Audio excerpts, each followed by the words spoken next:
But when a spirit wants to deal with you, what it does is that it orchestrates circumstances from the realm of the spirit against you.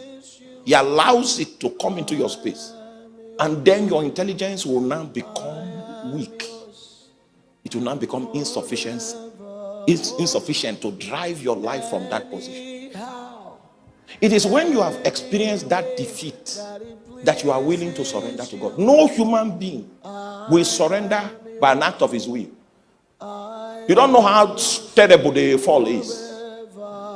It is only those that are conquered that eventually get to surrender to God. So God will lead you first through Sikhem.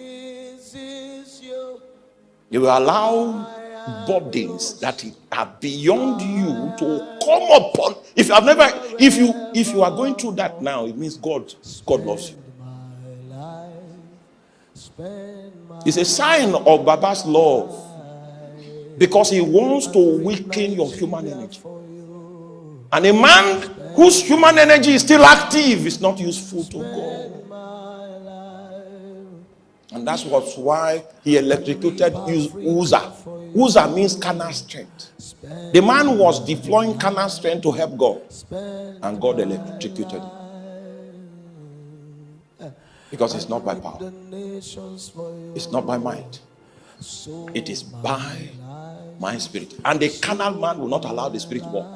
So God will create a body on his shoulder that will overwhelm. When he begins to yield to God, are you seeing? What God is trying to achieve is alignment. You know, if you are going to shoot an arrow, there's a target.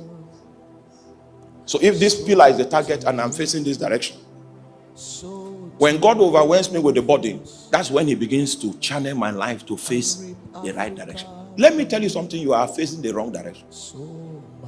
As intelligent as you are, that direction you want to move in is wrong.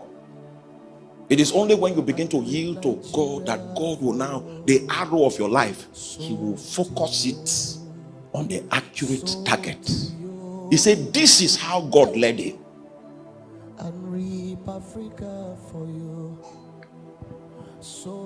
And it will interest you also to know that every one of us is a little prototype of Abraham. Everything God did in his life, he will do to you. Because he has already revealed what he wants to do to you in his dealing with Abraham. And it happens to be that you are one of the sons of Abraham because you have believed unto the Lord by faith. So